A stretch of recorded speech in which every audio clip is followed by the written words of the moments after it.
name's Sean Knapp. I'm one of the co-founders and CTO of Yala. What we do is we provide the technology from content encoding to analytics to monetization to consumer experience for hundreds of publishers worldwide. Whether it's the premium broadcasters in Colombia to the Philippines to Japan to movie studios like Miramax, we make their online video possible and help them drive more revenue from that experience. So I think here at OTTCON it's really exciting in that we're seeing a lot of questions come out around. Clearly, online video is growing. When we looked at it compared to 4 or 5 years ago, when it was only 1% of video consumption today, we're close to 9% of all video consumption is now happening online. And that drags with it some pretty serious implications. We're no longer in experimental phase. We're in a viable revenue stream phase. And even as we heard from a lot of the other panelists, is we're in potential cannibalization phase. And what this is necessitating is how do we actually make video more monetizable and a more viable revenue stream? How do we solve this problem of the old adage where it's analog dollars to digital pennies and now justifiably digital dimes? How do we make that digital dollars and ideally multiples of what we find in the offline world? And I think a lot of people are really centralizing on this. It takes a more personal experience. We have to actually personalize that experience for each consumer and each piece of content and each device. And so the affordances of all of these new devices, whether it's a smartphone or a tablet or a set-top box or my PC, all provide the opportunity to engage the consumer in very different ways that ultimately will build a bigger business, will build a much stronger one-to-one relationship with each and every consumer that has huge potential for the market. But it does require this shift in mindset from broadcast, which is a one-to-many, to personalization, which is a one-to-one dialogue with each and every consumer. In terms of the trends you're seeing and people are talking about here, based on the panel, you mentioned interesting statistics about with all the viewing, online video is still only 2%. Right. So, well, actually, by the numbers, if you go by hours of content consumed, YouTube is 2.7% of all video consumption. I think this serves as a really good reminder, right, in that in the online world, we oftentimes get all caught up with this whole notion of revolutionary technologies and revolutionizing industries. But we could go check Merriam-Webster, but I'm pretty sure revolutionary technology requires more than 2.7% of market share. Now, that's not to underscore the impact YouTube has had. YouTube has been a phenomenal catalyst in the market. They have done incredible things for this market and accelerating huge amounts of growth and consumer adoption. But I think it serves as a very good reminder that we still have a very long way to go and that we're in very early innings. And what is happening now in online video is we're moving away from the early adopters, from the user-generated content and simpler business models, and we're actually taking that large body of content that you and I and every consumer has watched for decades, and we're helping that transition to screens. And this goes back to the earlier question, which is we have to, in step with transitioning screens, we actually have to help people better monetize their content and ultimately provide a better consumer experience. Those two go hand in hand, right? Both parties actually have to win, and that's the great opportunity here, is that it's very possible. It takes a different approach, and it takes a harder product and harder technology to build to do it, but that's really the promise of online video. There was an interesting lightning round in your panel about Anthony Wood's prediction that 4 years from now it'll be all IP video. Right. Clearly Cisco keeps talking about how 90% of the internet traffic will be video. Right. Your answer was, I think it says it depends on the definition. Will all content be available over IP in 4 years? Yes, I think so. Because I think in 4 years we'll have solved a large number of these monetization problems. Will all content consumption be over IP? Absolutely not. I think we can expect in the next 4 years that we'll move from approximately 9% here in the US and a little bit lower internationally. I think we'll be breaking through the 50% barrier in 4 years. I think that will be a significant turning point, obviously. But again, it's very much dependent on availability of content on devices and the appropriate revenue models for that content.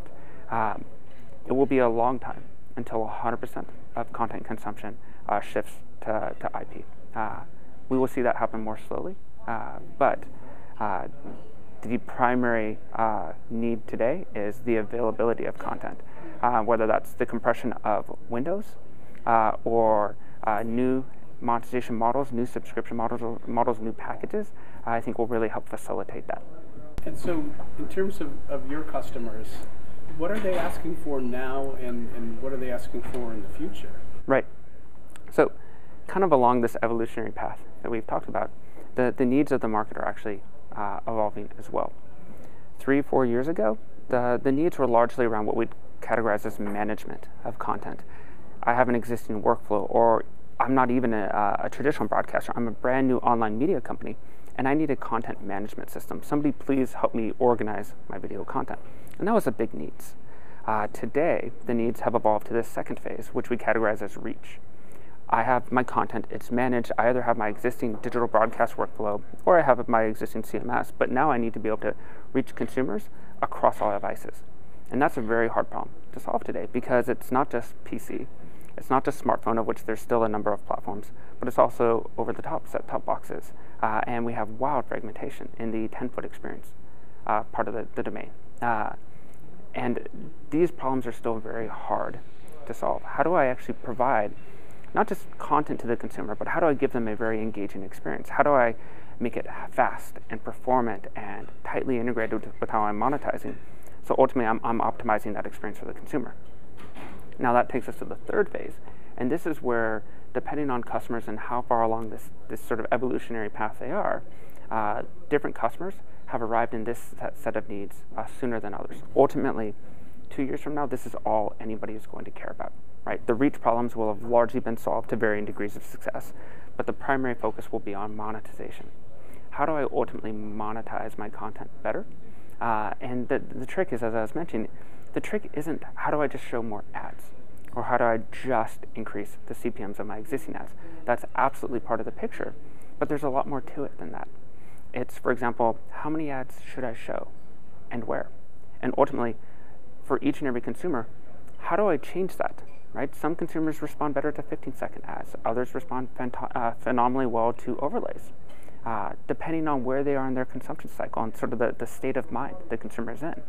If we're recommending content for the consumer and having them try different pieces of content, if we're in this exploratory phase, we should actually monetize less aggressively. Whereas if we're in the recurring consumption phase, we should monetize more aggressively. And this is where the big opportunity is that a few customers are really starting to get to, but we will see this as the dominant need in the next 2 years. So taking it back home to Ooyala, where is Ooyala going, and where will Ooyala be, say, 4 years from now? Right. So I think Ooyala's focus, even since we started the company, has always been on how do we help our customers make more money, right? Not just in the short term. I can very easily tell you how to make more money today, to show more ads. But half your users may not come back tomorrow. And I think that's the challenge. The how we've solved that problem, right, has evolved from this management phase to this reach and distribution phase to this monetization phase. And so Ooyala is well known in the market, especially for our analytics, our approach to data, and ultimately our approach to monetization. We work with a large number of paywall providers. We provide a lot of our own underlying data and technology to optimize those paywalls, and very similarly do so in the ad network space as well. Now, Ooyala will continue to make major investments around this monetization. It is the fastest growing teams. The largest components of our R&D expenses are all around how do we make our customers more money. And I think we all see this as a key component, not just to growing Ooyala's business, but actually to growing the overall industry. Your customers, a lot of big publishers. Yes. So content, what, I'm thinking two things. One is, it looks like a lot of these publishers have been getting into professional content, producing their own programs. Yes. So where's content then going to be down the line? Because we're talking about the models that support it, the viewers. Right. How will content change? Right. So I think if we look at the introduction of online video, right, we're largely seeing the consumption of similar forms of content. For example, as I mentioned on stage, the introduction of online video doesn't mean that all of a sudden we all have started to spend the 5 hours a day that we generally watch video content rather than watching Suits or Desperate Housewives. It's not that that's all of a sudden shifted to cats doing backflips, right? We're watching very similar types of content. We always have. It's simply transitioning screens. What we are seeing is people producing new versions of this type of content. We're seeing the print industry taking print media and moving it to digital video. We're seeing the consumer brands and advertising actually start to sponsor content or do more tightly integrated into mid and long form content. A great example is we have Victoria's Secret now broadcasting all of their fashion shows. We have Dell, who's actually running all of their support content through video to provide deeper engagement. We have REI producing original content around their gear to actually highlight what's possible. And so we're seeing budgets shift as a result, while at the same time seeing all of the same premium content you and I consume every day simply move to these same distribution channels. So it is the introduction of new content, but largely as the same form. The only caveat to all of this is we're seeing, especially on mobile devices, more clip-based. ESPN's a great example where they're effectively taking sports center strategies where it's small clip versions of all the original content that they broadcast, and they're monetizing it incredibly well on mobile devices and on the PC. Similar publishers we have in Japan are taking clips of their cooking shows and monetizing them incredibly well on the mobile phone. And so similar types of content, just different distribution strategies now fit to the device. Excellent. Well, thanks for your time, Sean. Thank you. Appreciate it. Thanks a lot, Larry.